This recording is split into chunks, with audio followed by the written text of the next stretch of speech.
Vous informer au quotidien, c'est notre devoir. Chercher l'information pour vous, c'est notre passion. Madame, Monsieur, bonjour, bonsoir.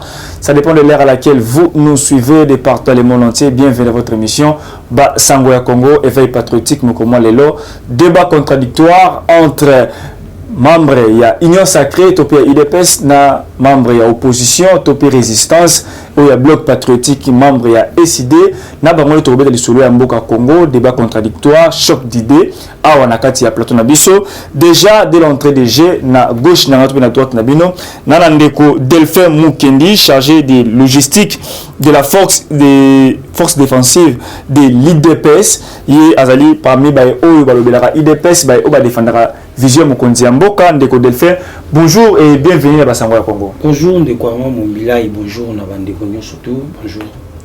Merci beaucoup pour la présence tayo. Na droite nangai, topé na gauche nabino, nazali na Ndeko Ata Sosa, azali coordonnateur il y a SID Maluku, puis azali chargé d'opération il y a SID Tchangu na yende akozala contre Ndeko Delphin. Ndeko Ata Sosa, bonjour et bienvenue à Sangoya Congo.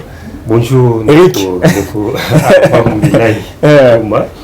Merci vraiment pour l'invitation à Lilo et puis merci à Ndeko Nyotozo à l'Andabso de partout. Donc toi n'essayez pas de faire Lilo pour la vérité. Parce que vérité n'est pas au la Congo, vérité n'est pas apporter un plus dans le développement du Congo. Tout le monde. Dans la Mboka bo mesanango, mois de décembre bon début du mois de décembre, joyeux Noël. Na bino bas woko na biso libane ya mboka na kati ya mboka boye bolamu mwa oyo décembre mwa ya ba débat politique donc bo mesana ngo passer mikolo ko ba débat politique bo mwa ya bilongi ya sika belé donc to benga bato zo na biso yali moto ya lamuka moto ya FCC moto ya PPRD moto ya IDPS moto ya INC wala posa ko leka pona ko loba pona mboka Congo plateau zali penda pona bino décembre oyo to consacrer yango pona débat politique. Des missions vous allez débat politique vous allez choc d'idée bon mais ça parce que vous allez taper la démocratie autour de la mboka la biso donc la première balai tu as ordre d'idée se doit la ligne autour benga instruire à moko batat personnalité ba vie privée à batuté to ko bila mboka Congo donc idée na yo na idée na ende ko kutanande donc vous allez libre directement na Ndeko Nabiso il y a IDPS Ndeko Delphin Mukendi actualité politique à Boka Congo diriku tout côté marambo ils allez marambo ya armée rwandaise armée ougandaise ou ina Boka Nabiso RFI a lobeli yango tomoni lobby nani armée congolaise allait communiquer pour ils allaient travailler en conjoint pour éradiquer des fois comme on a haute trahison il y a invité armée ougandaise na mboka na biso pendant qu'à l'époque l'armée rwandaise côté na mboka oyo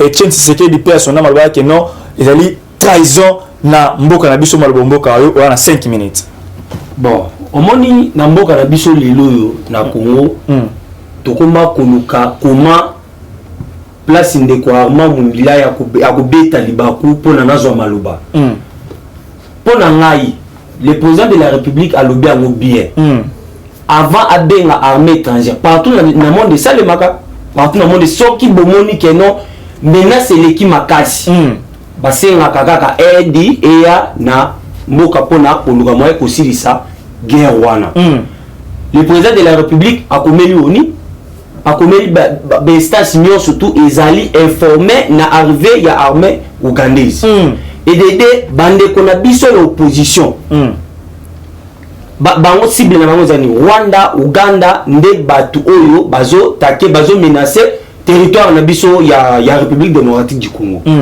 c'est pour cela le président de la République kaka batu oyo batu bazo pointer badoa que no bango nde bazo attaquer biso a bengi officiellement bakozi na bango baya awa bapesa biso secours pona keno bango bakolo bato bayaka kobundisa biso basa nini ba trouver solution eza moko pe ya kosimbisa Uganda touche ndenge eza moko ya kosimbisa Uganda touche parce que belema ya Uganda baza na Congo belema nanga bende kwa mama belema ya Uganda nde baza kobundisa mboka na biso koboma batu ba ADF peuple partout bato bazo la tuerie mais mutu moko te atikala kopesa proposition biso na Congo ezaka critique mais proposition nini kopesa na minute oyo président de la République azosala temps DG na ye topesa chance na armée ougandaise aye ndeko arma yokangana bien eza armée rwandaise te eza armée ougandaise ozomona eza ton DG ya mokonzi ya mboka parce que toi na état de siège eza temps DG na ye asala befort atia ba stratégie surtout en place en marche pour la koluka moyen aussi sa guerre pour ça la mission eza que guerre ici là na est batu nyonso parce que toi qui na kamona sap et que esili toi qui na ba kongo bundu dia kongo et que esili toi qui na ba guerre a bongo ici là mais pourquoi guerre à est aussi là te baluki bale concerné bato bazotanga na makambo wana bango ni ba sikoyo tota mwana bango elongo qui ne guerre ici là est. Il y a les trahisons, haute trahison, qu'on évite parce que l'armée étrangère de côté de l'Ambouk, c'est le Parlement a statué si y a un côté pendant que l'Assemblée nationale est plus non encore na ngote. Ndeko ama mobila ina base que ozali na maloba ya bopoza na monoko na. Na lolitani na ozali na maloba na éclaircir population. Ozali na maloba ya ba opposant oyo balela kaka. Tozala na opposition mo balela kaka. Opposition epesaka proposition ezate kaka kolela omoni mais ozolela awa tena rotuna motuna haute trahison te haute trahison te parce que RFI olobi yango bien na ibandeli ya question na olobi ke RFI aseng alobeli yango to RFI ne oni baza saisi na makambo wana ozo comprendre awa parlement na sike na ba information mususu baza saisi tozela teka ke non armée ougandaise ekoya ali ba bengi plénière non bakoko ko nini ya sécurité commission de sécurité bakoko statuer sur yango pe ba résolution ke la présidence etamboli par-ci par-là ba bengi bango te ke Tshisekedi Tshilombo nde abengi bango pona ba ko sécuriser non abengi bango baya au secours ya guerre scope il fa babenga Jésus Christ qui tout benga pesa biso ba jeune mindu to ke ngobunda kuna eza opération militaire eza ke toza ba voisin to luka moyen tokobenga na bango bakimi na Uganda après quelque temps sous bazongi lisusu malam kokwese malamo ke mutu sisi une fois pour tout akamutu sokoya na sima. Très bien, Ndeko Delphin Mukendi, même question, on a dit de ceux qui attendent ça, aux gens avant toilette, je crois ça par rapport à Ndeko Delphin avant au côté de la Mozindo Motuna. En tout cas, je crois Ndeko Delphin a lobby une chose et son contraire. Et puis Namoni a tâtonné Makasi. Pourquoi? Parce que Kobe a déjà Ouganda baya awa na RDC. Armée ougandaise, trahison. Une haute trahison. Pourquoi? Parce que même Tshisekedi le paye des restes mémoire de son vivant à Boya qui m'a embouana. Et puis l'autre monde a que Ouganda wana nous doit 10 milliards. Oyo CPI a imposé que il faut que ça na RDC mbongo wana suite à ba crime oyo salaki na mboka wana. Et Ouganda n'est pas mesé ya opesa so mbongo wana. C'est que lelo oyo mais c'est Ilomba qui ko négocier na Ouganda. Président de la République fait Tshisekedi. Mais c'est Ilomba. Donc voyez que toza na bâtiment oyo balingi na bon Congo te. Pona bango bazomona ki pour guerre oyo si là il faut qu'on soit bateau oyo basala guerre wana de loin baya ko sala ngo oser et aussi de tout le monde na mboka na biso. Parce que bango batasina ba ADF awa. Si vous avez bien sûr bango moko bakolo ADF wana ke no boya comme ça nous allons travailler conjointement na bino pour aussi sa guerre na est. Donc ça n'a pas de sens. C'est autre trahison. Au moment la teke la sali yango déjà que na ba stratégie ya bato wana bato na bino sali bango boya kolongola bango la place na mboka o bango ba menaka makambo na mboka na biso. Là c'est ça la ma. Et ça la stratégie ça n'a rien de stratégie mambo wana. Donc stratégie za kati wana des trahison. Mais c'est Ilombo a trahi le Congo d'abord na Rwandais. Il a vendu minerai à Congo et pas Rwandais. Accord 50-50. Non, ce n'est pas un accord qui était là comme ministre sectoriel. Ou azaki wana pendant qui endossa l'accord wana.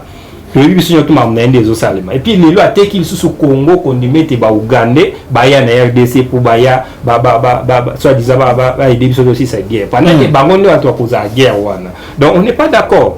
biso to ko accepter mambo wana te toujours mona le libre penseur voilà docteur Denis Mukwege alobi yango il n'est pas d'accord toujours mona les gens qui réfléchissent en toute indépendance mboko nde bazoboya ba action wana et puis les londe de baloba ke non eza ba bengi on po ba ko aider biso maloba wana eza beaucoup ça n'a pas de sens to yebi ki monsieur Kilombo nous a encore trahi une fois de plus risque za nini ko armée congolaise na mboka so risque za nini mo ke ma haute trahison risque za nini bon risque nango eza que to se retrouver dans situation oyo nous serons même incapables de sur aussi sa guerre oyo ba Uganda ba créaki parce que pourquoi dans sa guerre wana de loin eza ki mtaza na Uganda azotinda batu ba kubunda na Congo sikoyo ye moka lunga Uganda yesko na Congo alandi kubunda donc nous risquons beaucoup parce que bande kwa so baza bamboka wana baza na risque ete bazo ba maladie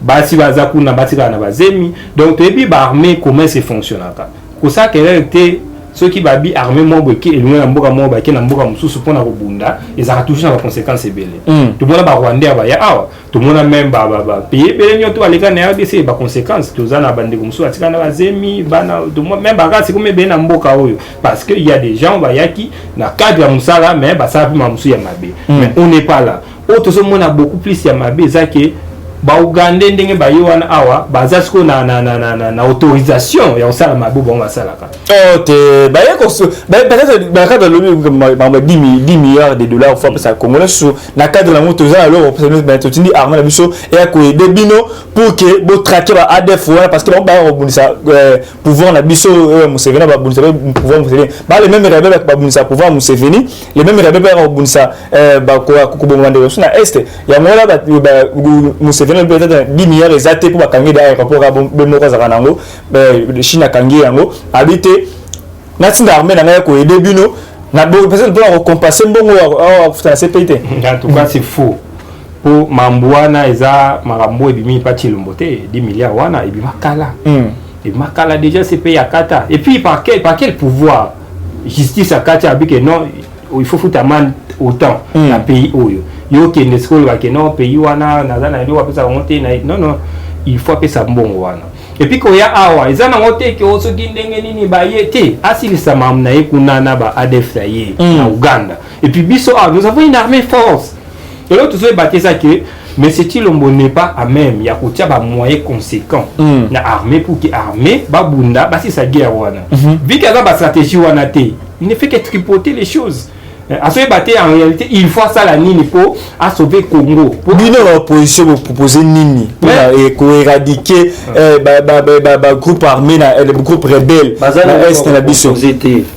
Mais biso il faut réévaluer l'état de siège. L'état de siège n'a pas été bien étudié. C'était des décisions prises précipitamment. Il faut réévaluer tous les locaux. Vu que ça les locaux bon état de siège va faire plus qu'avant bon continuer là bon pourquoi réévaluons ça et puis surtout tu as moyen conséquent en armée na biso yo kasi phase à l'époque mon père est phase na bi comment c'est batté pour que ba bengana ba ennemi nyoto ande ko ya de part et d'autre na RDC tout le monde qui force ya ba Mobutu et puis pourquoi pas les lotos zo kaka bemba stratégie en tout en place c'est les lo Uganda koko ya abu mception na kata Congo et puis to benga so organiser ba ya ko épauler biso ça n'a pas de sens to yebi stratégie à Chilombo tout ce qu'il veut c'est nous mettre à genoux. Merci beaucoup. Il nous a trahi chez les Rwandais. Et c'est ça maintenant ce qu'il vient de faire encore avec les Ougandais. À Bengisi Bango, ni les parlementaires, ni qui que ce soit, basé informé dans la décision de Rwanda. Très bien. Delphine, si vous avez toiletté, je vous pas répliquer par rapport à Malobandeko. Eric, Kolobasi, vous allez tout dans le sujet, monsieur. On a le besoin de Mouké. Au moins, il y a Eric. Eux ko sala nga passe bazana leader moko boui aza sans vision un leader qui parle trop proposition ezate leader ni un Martin Fayoul oui un Martin Fayoul Mouzito a télémé lobi biso ça dit point de presse biso to kende ko bundana kwa est-ce que na lobi boui ndenge za boui oso kenda gomat nde to za batu eza ke frontière ya kokota na ronde mona lac eza boye otai na ngambu boye moi banda kwa bato parce que tout le monde to bunda na Rwanda ya keno bango ba telembi kuna biso ko to zo bunda bendenge ni omoni politique eza likambo biceps c'était politique aka oyo bongo eza omoni papier tena banda ko luba papier tena soki alubi likambo akopesa proposition biso na IDPS to za soki likambo to moni keza mabe to ko se mobiliser to ye to solo to papier tena ko bima bolobi no boy bon ndenge makambo boyelinga boy proposition nango eza ni bino bo proposer ni tu vois politique basala la politique bon politique ali kambo biceps té ok biso d'incantation non ba ko proposer bino non na mboka oyo musée ayana ba Zimbabwe na ba Namibie na ba Rwandais ozo comprendre Zimbabwe baza na frontière moko na RDC, Namibie ndenge moko, Rwanda ndenge moko. Pona nini banda ba Zimbabwe na ba Namibie bazonga osoka na frontière kuna keno ba Namibie bakoti babwemba to bakei. Guerre ya rebellion za la guerre moko keno bozo bunda baninga baza na beach ngobila biso toza na rond-point ngaba. Toyebi ke baza place boy. So guerre est eza bongo te. Guerre est eza ke batu bakima na Uganda baya kokobomba na kata Zamba. Baye batake babuni bakimi place bake boyebité bako se infiltrer pe na bino nde tozabo ADF moko kozala to yebité ka za ADF bobume azana bino pe na ba est kuna boye ezana école mo ebima ki na batunio aux écoles na za Moussouaïl est-ce que école Moussouaïl na Congo ezala omoni Félix Aosala ajo diriger mboka na ba enkate omoni ndenge tozabo ya soki Félix Tshisekedi alandaka bilobela ya ba politicien oyo basali politique ya 3e âge basali politique à 3e âge eza passe ba memaye na vitesse moko boya autoroute mais maye Tshisekedi la seul président oyo abimi na politique c'est dans l'état de siège il faut réévaluer ango il faut que ba nene ko pesa ba piste de solution mususu par rapport parce que ba ko kufa avant parce que on va faire 1000 mais après état de siège on va faire 5000 10000 c'est-à-dire échec total rien ne va na makambo état de siège wande ko ata tu koloba ngwa wana c'est bango pour problème omoni biso ba congolais aboui évaluation ya état de siège et c'est Salima déjà le président de la République akenda kuna bango batamwana discours akenda kuna ake komona kuna keno bango moko kaka batu ya opposition lelo balubani armée na biso eza infiltré na 2018 soki na bon sanité Martin Fayulu a sala point de presse alubani balkanisation ya mboka oyo ekomi na 87 de 2018 à lelo 2021 bientôt 2022 balkanisation comme na combien de pourcents pour la balkaniser mboka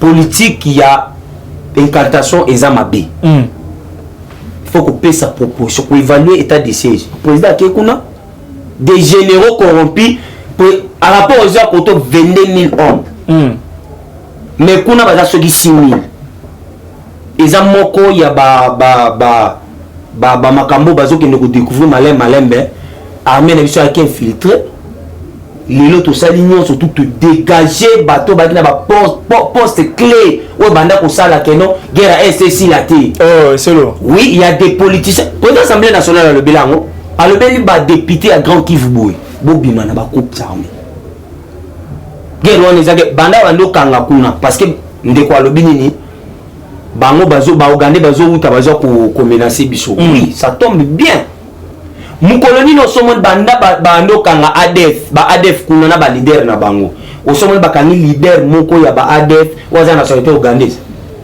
bazo kanga ba congolais kaka bako ya ke de congolais bazo kanga kuna problème ya état de siège yo to beta ndenge to kebu eza dernier virage so ki baninga bazo cha makelele kope kufi kope ya minéré ekufi parce que ba multinational ba kombi ko utiliser ba opposant faible batiaka makilili soko moni mutu azo critiquer ba opération militaire azo salema kuna azana sima ba multinational azana sima bato bazo ba minéraux mboka guerre ezana c'est ça guerre à minéraux et ça guerre ya teko bazo très bien n'était Eric qui sont na loro ko parce que c'est ya suka ya ko ba ko zanga te pas mambo ndiko ti koloba je suis très déçu et puis Erozolo ba bango bazala gadi Erozolo ba keno le président Eli Martin Fayulu a la proposition de salate mais c'est faux président je sais pas ce qui proposition na sala caméra ya nous proposition na sala mais Martin Fayulu aza parmi dans le bazar les seul actuellement du Congo les oyo ou aza ba proposition claire pour le développement asala elongo te papa mais c'est Martin Fayulu le président Eli aya awa ça ba point de presse atali sabina va kutu bino bo banda kutu mambo ya beta de siège atali sabino commerce nous pouvons mettre fin na ba mambo nyoso l'objectif na biso ezande yozo bana te que non on n'a pas de proposition nous sommes là derrière so ba mine non nous n'est pas là nous sommes là pour le développement du Congo bon nyozo bana que ce sont des chantages et puis SID président Eli Martin Fayulu la Mouka dans son ensemble vous perdez votre temps na bablo bolo ba keno ningi zawana bango bazana kaka non tout zawana musi to le aleka na TV5 aloba bien que nous tozo créer insécurité na mboka soki toza na gouvernement moko eza donc toza na justice moko normal Adolphe aleka na TV5 pour créer instabilité pour créer sécurité net bato bazo kufa je comprends que vous comprenez le message na été vous dites ba vidéo za arma yeyo azali journaliste investigation baluka non techniquement c'est la mission de balancer ligne wana pas balancer c'est pourquoi je t'avais parlé pourquoi vous avez dit ça que vous comprenez que message pour créer climat instabilité ba créer ngwa Mozito a dit ceci na pas na mapango na ngo kwa soma na mbongo muibi un pays où le pouvoir en place est illégitime. Donc on va créer quoi? On a besoin d'incantation. Vous avez la politique d'incantation. Vous avez la IDPS. Quand tu dis quand Mozito dit que non, dans un pays où le pouvoir en place est ça illégitime. Baza na bénédiction à peuple était. Vous ne faites aucun partenaire pour que Toto Tongamboka et Longo. Et puis ce cas le but que nous allons créer ce qui des membres. Non, pas bien. Nous allons créer climat et stabilité. Non. Mais c'est lui-même. C'est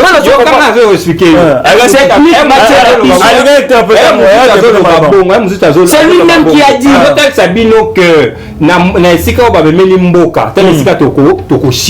Et puis c'est la réalité actuellement. Il faut parler de la balkanisation à presque 80% des pays. Qui ignore ça que le pays est en voie de balkanisation. Ce qui mboka, c'est parce que les esprits puissants ont eu à dénoncer. C'est parce que va falloir dénoncer en gros. Il faut déformer, interpréter ma bête, il faut monter à l'objet dans sens normal. Il faut les Congolais, les Congolais. Il faut que les Congolais la moto. Il y a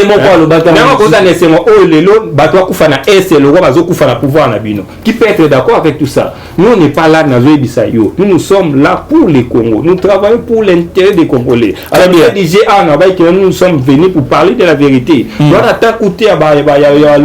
avez perdu votre mandat. Des autres déjà partout. Et nous on ne veut pas tout ça. Très bien, merci beaucoup. Voilà, même si je vais te dire, il y a Makambu, il y a point de presse, il y a Abbé Cholé, Narobandana Ndeko, Eric Atta. Par rapport, il y a Abbé Cholé a d'abord invité qui na confession. J'ai oublié le nom, invité qui a l'air à jouer parole. Abbé Cholé a sengi pardon na ndenge amena qui peut être spectacle mora bala monter na ba confession religieuse. Ils allaient mala monter moi na Nzambe et pas sengi pardon. Avec yes na point de presse qui récemment on a 5 ans pour le les politiciens botika ko batama na sima biso 5 ans s'il vous plaît abi les politiciens na boulata apporter position là qui ba politiciens botika ko batama na sima 5 ans église royale jamais na sima na bino to na sima na bino to na pona ko ya ko appuyer bino te bi botika ko batama na sima église pour que ba église appuyer bino te bo travailler na ndenge na bito ba politiciens malobombo kayo là ko ki message bongo ça dit que 5 ans bonne ko le bonne ko ba bloc patriotique te biso rien appelle église a bengi biso bloc patriotique au sala alliance na Kabila bloc patriotique lelo 5 ans bi atiki abi boti ko na simanae bo sa ba na ndenge bino bo sentir lésé sentir délaissé abandonné par la 5 ans. Et on a vu awa il faut tout le comprendre sans un message. Expliquez le message en Papa Donatien Chole Monsieur l'abbé, c'est quelqu'un que nous devons respecter beaucoup. Voilà. Donatien Chole Azobake, nous demandons pardon au peuple congolais par rapport à Yamambo et Salami, il a raison. Parce que nos pères de l'église dans l'Angola 50 et c'était dans l'ensemble ils ont fait la honte ya mboka na biso. Comment est-ce que papa spirituel va prendre la biso mutu moko boyo va diriger Seni et puis c'est font corrompre. Pourquoi et comment même c'est que papa Donatien Chole kozala mosali na nzambe ya solo na lolenge na yewana nde assimilé asengi pardon et ko va te que nonga Chole ou bien biso c'est asengi pardon au nom ya bango nyonso le 8 parce que basala ki les excès mort désolant il va battu nyonso tout sinon to comprendre ki pourquoi ba papa molimo il faut ba pesa biso nzela ya kolanda pourquoi bon ba comme sur na photo boulou donc c'est une façon à rebaquer. Pardon n'engage pas que la Senko, pardon n'engage pas que l'ECC, mais pardon les autres engagés bango nyonso le 8. Et pour tout sur le bio là que non papa Chole na point de presse récemment le bio que non le politicien boza na sima. Boti obata na sima Senko. Mais ce qu'il dit c'est tout à fait normal. Il évite que IDPS na mais c'est Chilombo. Ba tout ça va descendre, c'est pas ça na nzambe. Ba qui pas avec ya Senko, ba qui na ECC, papa beaucoup ndo.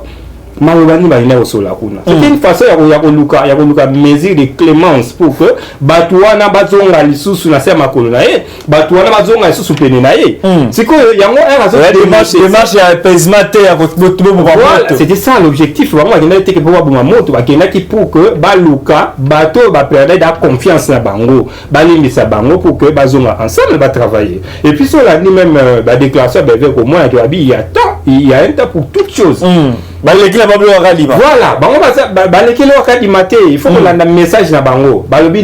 Il y a un temps pour toutes choses. Donc bango, on a été pour que non, bisonne to sona ki wana vie suki non.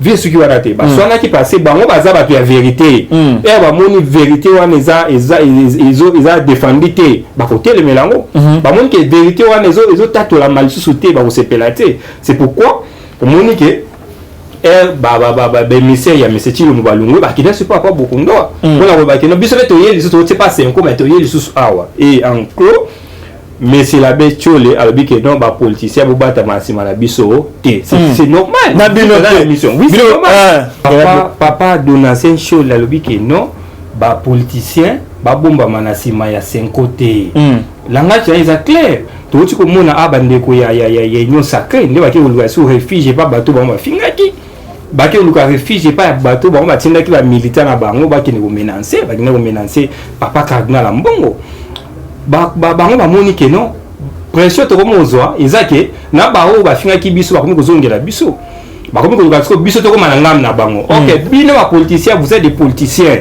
boza na ngam na bino biso pe batata milimo to tika na ngam na biso bloc patriotique comme ceux de Kenaki et Ozali voilà nous sommes des blocs patriotiques na Kabila voilà c'est Kabila qui dirige Kenaki na bloc patriotique wana ezaki d'abord idée donc vision que Fayulu c'est un aigle vision c'est bloc patriotique vision c'est Martin Fayulu ka idée bande vision c'est Martin Fayulu la muto ali boso na mboka o ya bisali idée wana na ba après marche tout ça qui dernièrement abi que non ba congolais faut tout sangana pour que tout senga dépolitisation à Seni donc c'est une façon à que nous voulons mettre dehors l'état de nuit pouvoir illégitime to anango et puis 5 ans ne ba ko zwango ba ko ba que non biso 5 ans na ECC ba papa milim ba ko ba que non bon celui to tikeli Fayulu akena idée na oyo nous ça linga ya mais a qui so na bi que Fayulu a idée bien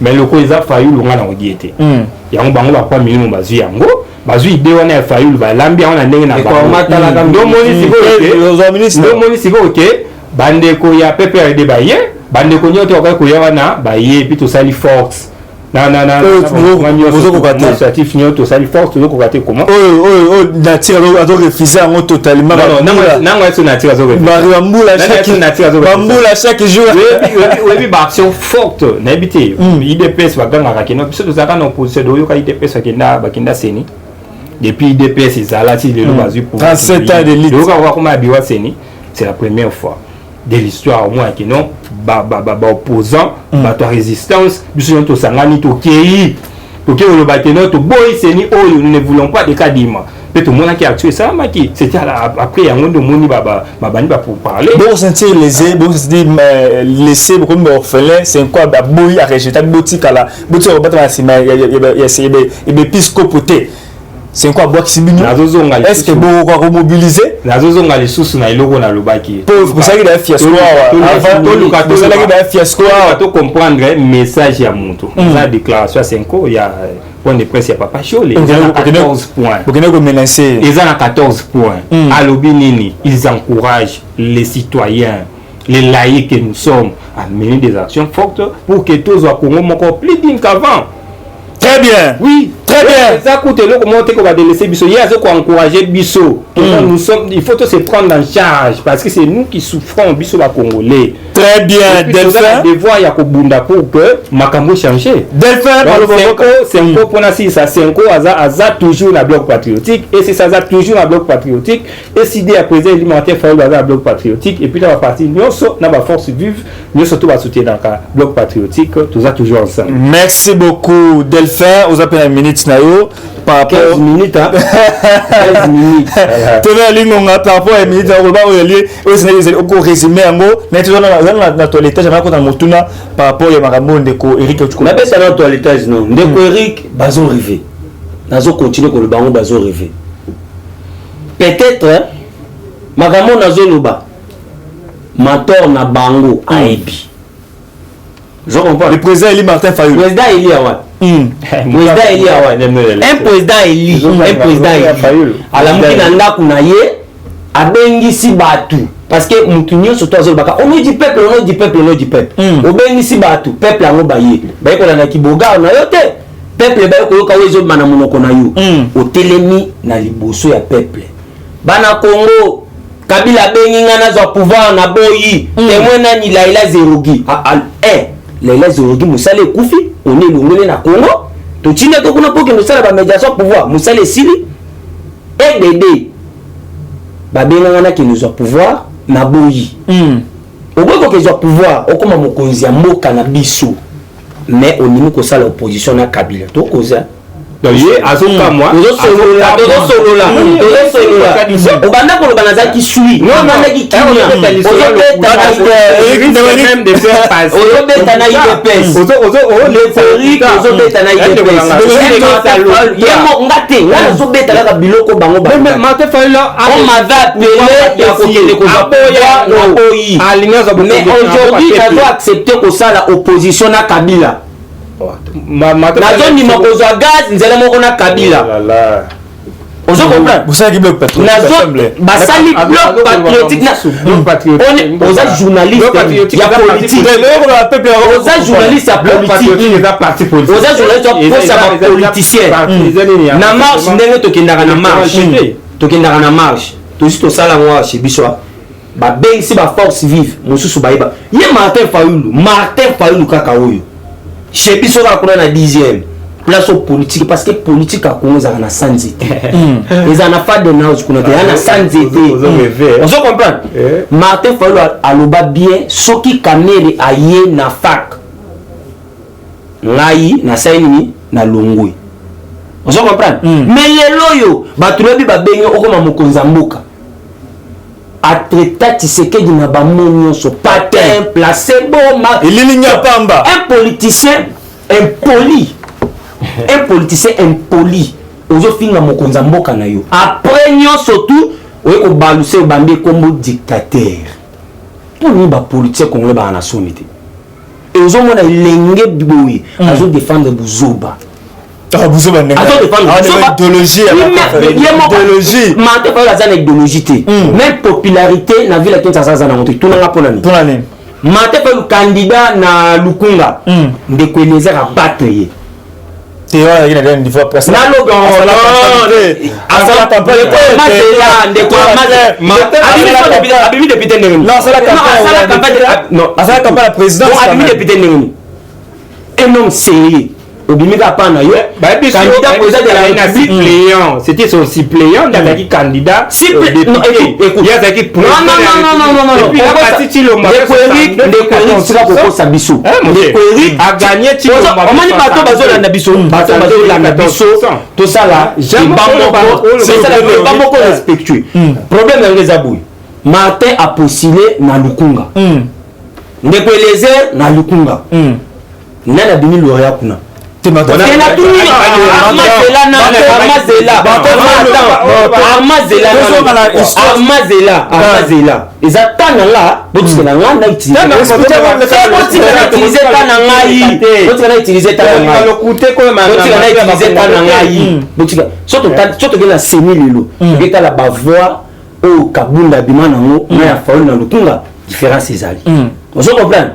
un député na 2011 baboya siégé à Séja banda siégé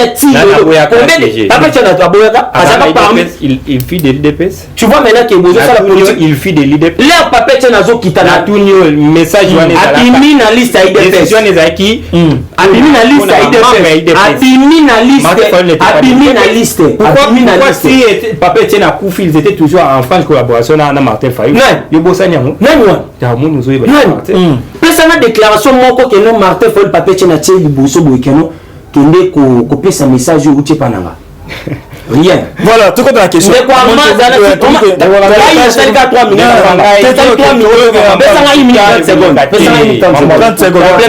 problème est à un Martin Fayulu c'est un populaire c'est un trouble fait je voulais dire Martin Fayulu va mettre gaz na Willery batu nyonso baotya makelele bapetwana bipenge bawelo bazalaka te nawe mpoli ofandi yo babengana kunene mpoli comme ça atikala kosamba procès moko te kaka makelele opposition ezalaka na mpoli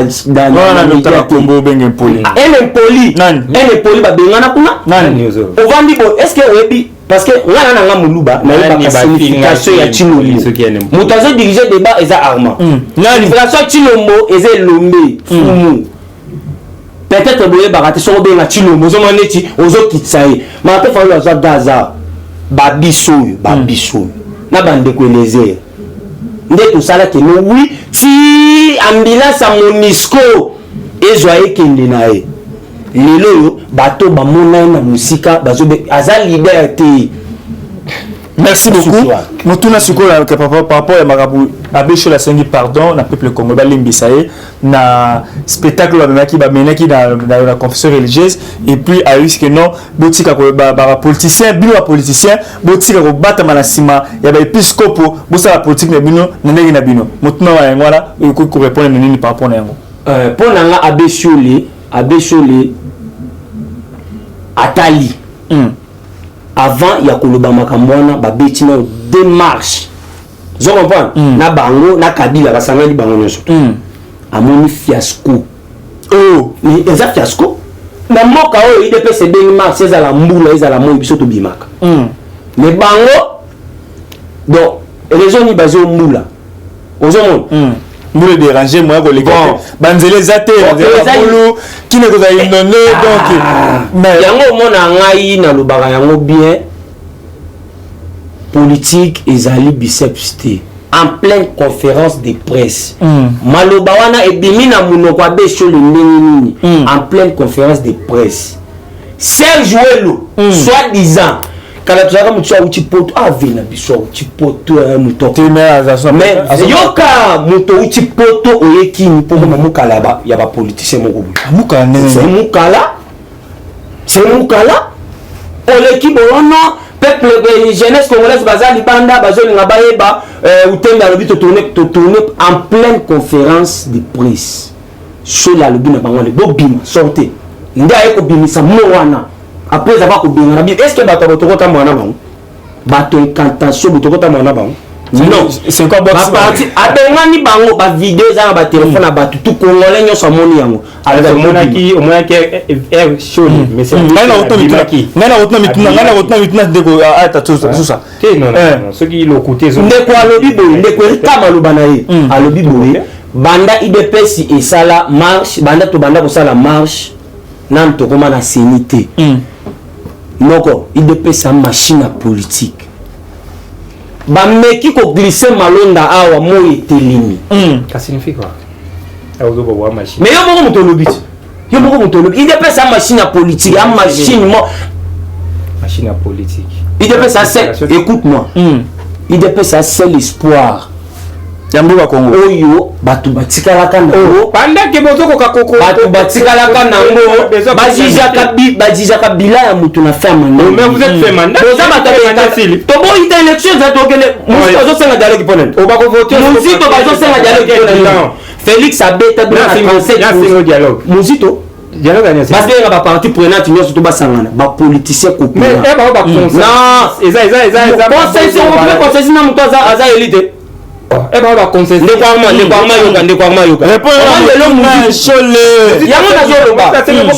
asengi pardon et pas ya baninga na ye ba pasteur ndenge makambo elekaki ya pose avoir kosenga pardon na baninga nzambe basengani bango na bango parce que le ni shola zanga nzambe mais asengi pardon soki muta assimilé bokozong c'est non soki muta assimilé pe musala nzambe soki assimilé ba valeur le ni zanga nzambe bomoyaki kazanga IDPS ndima te yazakaka ok non yoka asengi baninga na ebanganga nzambe pardon et alobi pas joana ya makambo makelele bakadima boyeboye sani eleki ozomona mususu yango lobi omoni politicien mususu aleki ono 50 yaki vers bango nouvelle élan décidé tangilanga manifestation moko be action moko basala na mboko banda politique a Congo banda basala ki marche ma munene akolona kolonga na ngaba tina première rire tala marche Esanzani comment mutu décidé Esanzani bino IDPS boma d'avec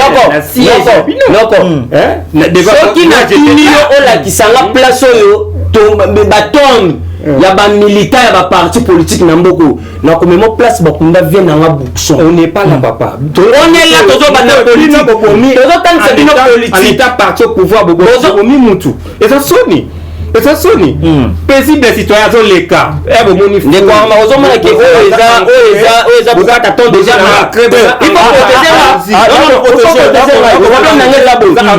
protéger na ole la bana bana batu baseke ya pembe evandi boye bana batu bakufi yango bozoko nakolakisa bino nakolakisa yo tala bino mutu bozali ko bénéficier l'état de droit na tikala komona te na monde entier marche salemi ba manifesta bazwa vers la police bo beta biso gaz connaît la na bia gombe komoni nani connaît Roger Ntambwe vers lobby na ko beta gazi te bozamuke bino ko kutambula totoza na un parti politique mo mona que non la police et l'équipe a manifesté les bénis après pour mécanisme to na IDP ata force défensive ya ngati plutôt mobiliser to ko leka SID ne bili très bien derrière si je pour la partie là yo donc na le regretter ce qu'on permettre rendre de voici ta ya koloba mais nous ça lobby 15 minutes na melidi na lobby 10 minutes aussi le peuple congolais et puis tout ça la attention aux loba que non mais 5 biso bloc patriotique ba celle ba marche na Kabila faut le bloc patriotique na Kabila j'ai pas de bloc c'est Kabila qui dirige c'est Kabila marionnette Kabila même dans diriger nos sozo iba na kuna sikope Kabila na diriger c'est pas Kabila qui vous a donné le pouvoir yo so zane faut pas pesaka pouvoir ba na makasi yo faut mettre la delphine na Kagame aya awa ko Kabila mapapete na zo minduki papete na ya Kagame to sandise maluba awa mais vous faites la honte même papete c'est que nani IDP nani lelo faites la honte papa ne voulait pas de pouvoir il y a tricherie, vous êtes là par pouvoir nini ya tricherie pouvoir est-ce que vous avez des preuves que vous avez na benga ndanga na bisa la sabiso asa ba dépouillement ya bureau par bureau de vote asa nango bureau par bureau ya d'élection ya vote ni ya 2018 vote ni ba voter na ni na machine à voter non obino ko sala campagne pour moi on m'a demandé pas le fait pour la distraction to benga ki imprimante et ko imprimer kaka mais bino bo ya ba simba machine non na ba lobi simba ta yango na te passer comme imprimante exactement une machine de l'utilisation résidente c'est ça non il peut pas merci. Très bien, merci. Choc d'idée, oui, c'est merci.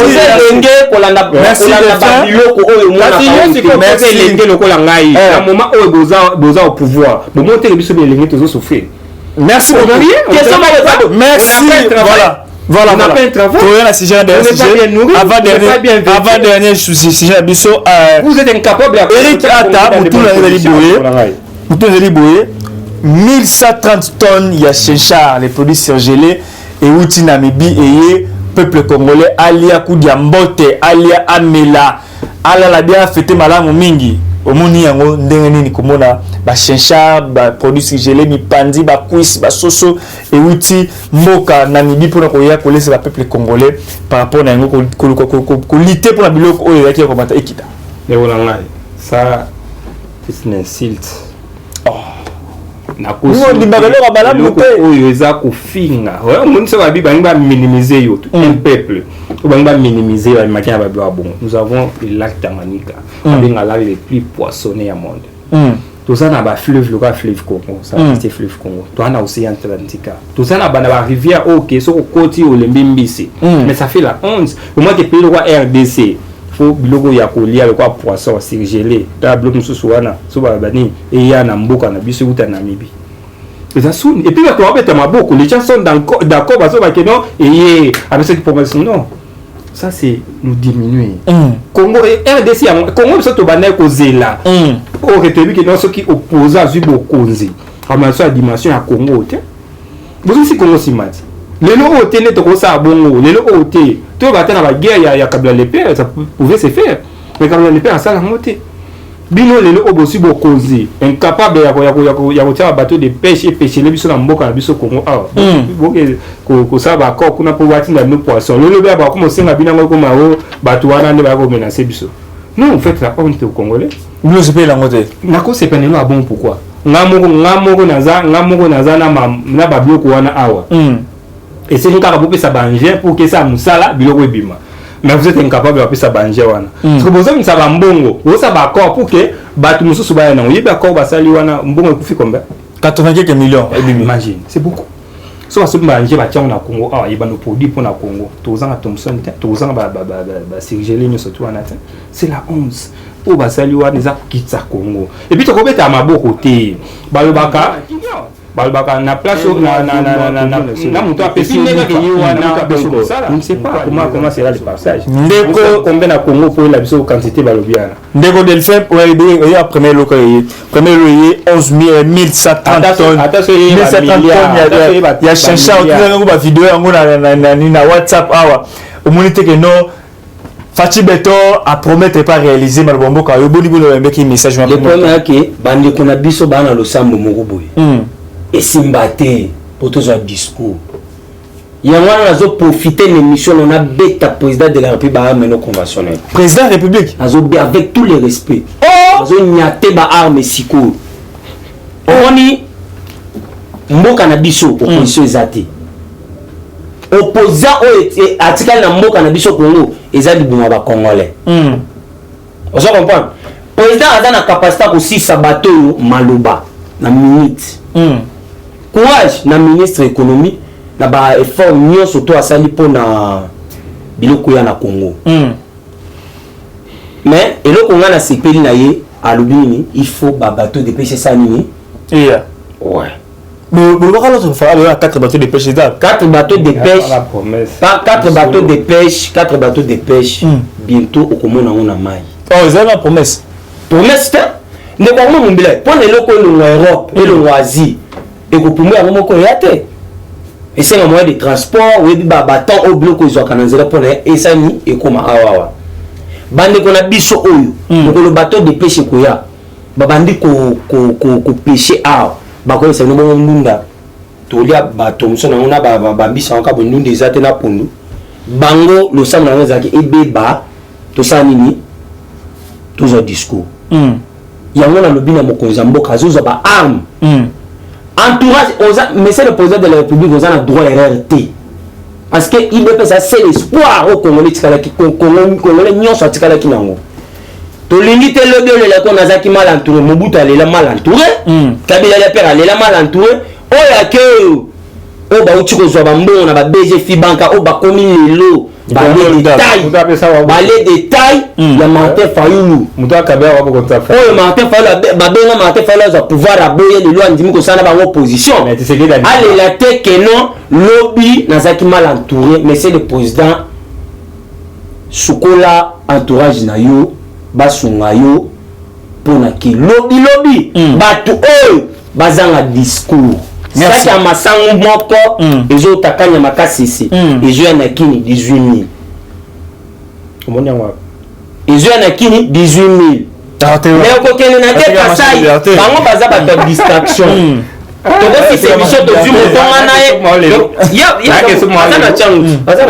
ya banda kuna kutikete na bango avant ya biso na lukunga awa na peso mo so me de ça ki masango donc si c'est mission to bimi to ko soma basaki ya masango problème est que masango na kasai monsieur le président eza kumata de kanya makase senaki eza distance de kanya makase seti kasai eza pembeni botala makambo ezoleka kuna monsieur le premier ministre baloma kiwayo eza kovanda na bureau te eza kosala oyo peuple aza na posa na opona lobi bateau posa na bateau bazanga discours. Merci beaucoup, très bien, merci beaucoup. Attention vous sur Catherine Lingonga dernier mot ya suka pour l'émission mokomalelo et puis na 2 minutes pour ndeko koto asukisa par rapport ya makambo to lobeli. En tout cas merci beaucoup. Quoi ndeko uti kolobelo monde ko Delphin avec non batu oyo olia le batu oyo il faut la population congolaise vous avez représenté la population de on a la population Armand Mbila za population malgré la za parti politiquement la population la locuta le cameraman on a la population na population obligé de vivre na bosembo na bosembo début na ega la bi que notre ko ba vérité que ko c'est oyo ko le fois bozana kabila le bac population ndinga za na zotalela yo déjà o échoué pourquoi parce que oyo bokonzida nozwa kino na maboko ya population te ozwa ki on par cop par corruption ndo koma kindo zawana mais lelo oyo population azomona kutu gain de cause ya bozalisa minayo wana te lelo komi ventre d'abord le bezaki peuple d'abord vous faites la honte et puis biso tozawana pourquoi parce que tozana posa ya changement même action chose moi tout ça na katia bloc c'est parce que nous voulons un changement to ngi c'est nous ezala totalement dépolitisé to ngi va protester à kunate et puis to lingi le électoral mo boyo za 2 poids 2 mesures que non déjà en avance gagner yebana non donc ça le mara kabla l'élection ta ça à sali et yebana que non yimuntu ozwa et c'est l'élection 2018 yebana que ceux qui chadar à zuite c'est que Dauphin na mususu aza na opposition d'akozwa et puis chose faites quand on dit soit bloc nous voulons un changement pour Mboka na biso ba Congolais tout perd d'espoir fait le président Eli Martin Fayulu l'homme du peuple l'aigle congolais atiki bisoté donc un surtout to koyoka bandeko ba ina lokuta ba koti ici eza lokuta bazoko amadoué bino les boza ba décider les Congolais bino bwana dernier mot pona vie na biso nyo surtout alors to simba la main dans la main pour que en 2018 au bengana dictateur oyo bato ba élection 2018 c'est la 2023 to bengana bandeko oyo bato ba kufisi biso nzala bato basali ke guerre na Beni bato bana kufa kutu plus qu'avant bato basali ke ba classe za susute bato ba lisoram donc quoi zo ba lelo azana ngoyi lelo simba ndoyi na maboko na ye abeka lisolo ya ram te pourquoi azo souffrir mais améliore parce que na régime na bango za lokuta kende et ça le coûta valeur pour que babeto mabo. Merci. Abeta ki solo ya papa Cholo. Non, papa Cholo bien ni bango bien Serge Yolo quand même ko ya poto ya ko sala ki jale lote no zo bana. Serge Ouelo, c'est quelqu'un qui a gagné sa vie sur Yeba. Serge Ouelo, c'est le rôle à Yoté. Serge Ouelo, c'est quelqu'un qui a gagné sa vie. Dans le baron passé, ils ont le côté il faut la démentir. C'est Moukala. Serge Ouelo, a kenan na poto wana. Sur Yebite, Luka, aux informations na yé. Serge Ouelo, c'est un patron. Ayana Congo Oyo, ils ont monté avec se sacrifier pour sa population. Nous avons ça papa évêque, papa Donatien Cholé, a Benganaki, Bango, Tekobo, papa Donatien Cholé, a Sengaki, Basela, il porte. Na la vidéo, après la vidéo, sortez. Mais c'est ça, non? L'objectif est on a une politique, il faut qu'on y ait autant même à du temps. S'il vous plaît, assis ça. Il y a des gens qui ont les acquis. Il y a des gens qui ont sa papa. Oui, papa Cholé. Tu as une proposition à Bissot, nous les peuples. Nous sommes la jeunesse, mais c'est nous qui est l'espoir, il y a demain. Tu as une proposition à Bissot. Il faut y avoir avant que ça appelle pour des presse, Nayo. Il n'y a pas Cholé, pas Bima qui banda. Ayo qui message. Ce qu'on y a qui attend réponse. Maloba, au papa Cholé, comment? Il nous a convaincu que non, nous avons bango baza kuna sima ya lokuta te nous ne kwaza boy. Bango baza wana te pour encourager ces politiser baboy yango. Bango bazo ko encourager bloc patriotique ça musa non parce que ba laïque ne baza wana. Merci beaucoup. Mais Kabila très bien. Attends, to comme la souka, to comme la souka. Ya Kabila. Peut-être soso ya Kabila. Des ceux qui te bozana comme la souka. To comme la souka déjà la Kabila te. Pour ton information. Kabila oyo. Pardon papa. Ceux qui Kabila oyo azali capable hein ya kozwa bokonzi ya au peuple appelle ça Fayulu. Andi masa remise reprise na Fayulu. Mais il fallait la boue qu'on négocie na yé. Mais ça y est, s'il vous plaît. Yo kana si ça. Il fallait la boue qu'on négocie na yé pour qu'il apese bokonzi sous condition. C'est le oyo. Kabila oyo azu bokonzi ya peuple akabi. Muto ya Kabila qui a comme ennemi na yé. Zanti moyi ba yiba iko bombe pa na yo. Yosko baluke na mukole loko na muta yiba ki. Yo muto ba bombisi. Monsieur président Martin Fayulu qui pas câble poisonné. Merci beaucoup. Très bien. Très bien. Des fois, nous sommes le dernier mot, dernière parole pour la émission comme Lelo. Une minute, Congolais Simba Bakanga par rapport à une minute. Congolais à Zimbabwe. Il y a ça. Congolais à Zimbabwe. Avec Fachi Espoir Ezali. Avec Fachi Espoir Ezali. Au moins nous avons la volonté. À tout bundi c'est nini simbate. Nous avons la volonté au sala. Vous allez distraiter bo ka opposition intoxication type. Pour la donc opposition na bango ya ngwana. Ba proposer que nous côté ba intoxica kaka. Nous sommes de la résistance. Donc kanga oyo na kuluba na bino na journal lelo le 1er décembre 2021. Fachi c'est l'espoir to batela ye lobby na biso na fait un mandat na ye pour Congo ezaki nyonso par terre. Félix azo réanimer Congo yango zomona lelo bakei kosangana na bandeko na biso oyo mbongo nyonso bayibaki Derrick Bakon va défenseur ya mbongo wana bayibaki. C'est là lilo bloc ya ba médiocre. Bloc ya ba médiocre. Bato ya micro ba lobby lilo bakomi ba allié. Tout ça l'opposition, mais vous ça l'opposition na un démocrate. Biso ça l'opposition ya makila na mboka oyo.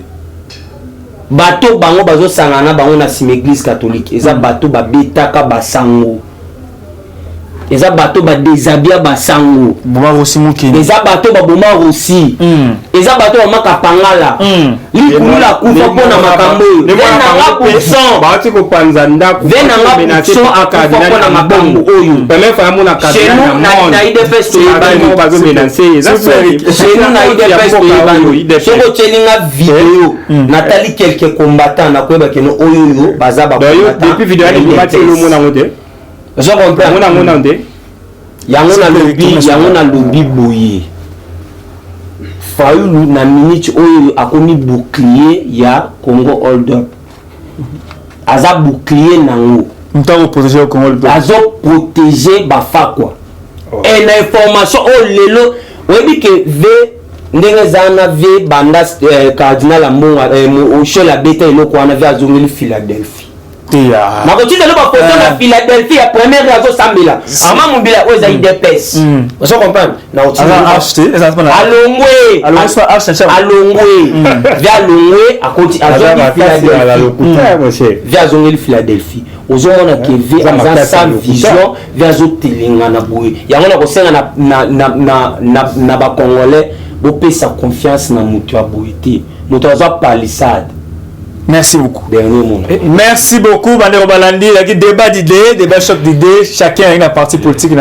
Bisous à un milieu du village pour départager Bango, pour la représentation de Loba.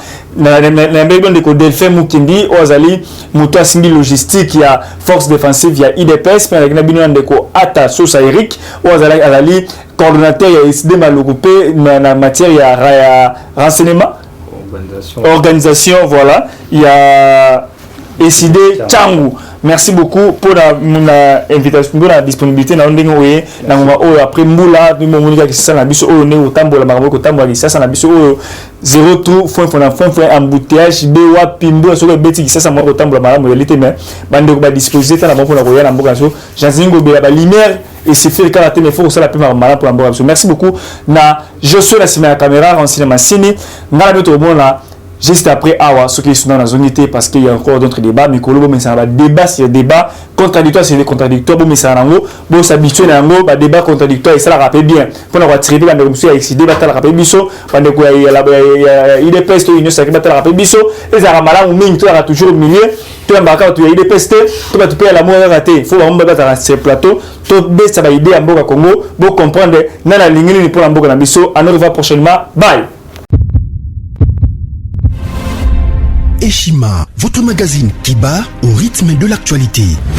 Retrouvez la nouvelle édition. Exclusivité, Sakombi Molendo, le pionnier de la bancarisation. Le ministre des Affaires foncières a signé le 3 juin 2021 avec son collègue des Finances l'arrêté interministériel portant bancarisation des opérations foncières et immobilières supérieures ou égales à $10 000 américains. Une première en RDC concrétisée par celui qui fait figure de porte-étendard de la numérisation et de la sécurisation des titres fonciers. Aimé Sakombi Molendo est de plein pied dans la matérialisation de sa politique qui suit la vision du chef de l'État, Félix Antoine Tshisekedi, celle de faire du numérique un levier d'intégration, de croissance économique et de progrès social. Nation, gouvernement des warriors, bilan de gestion des 100 premiers jours du gouvernement Samalou Kondé. SONAS, le DG Lucien Boniemé Ekofo présente un bilan largement positif pour les grandes réalisations du premier semestre 2021. À lire également l'interview de Seth Kikouni portée sur les questions d'actualité. À la découverte de Tissia Mukuna, la DG de la marque La Quinoise, café planté et transformé à Kinshasa. Interview exclusive de Richard Ilunga, DG de l'ONIP, qui confirme l'identification de la population congolaise avant les élections 2023. Un an de patrouille financière, les audits de l'IGF mettent à l'écart les mandataires impliqués dans la mauvaise gestion des deniers publics grâce à Jules Alinguete, inspecteur général des finances, chef de service. Une analyse sur les coups d'État en Afrique et leurs conséquences. Retrouvez l'intégralité du magazine Eshima dans les kiosques. Eshima Magazine, un nouveau standard d'information.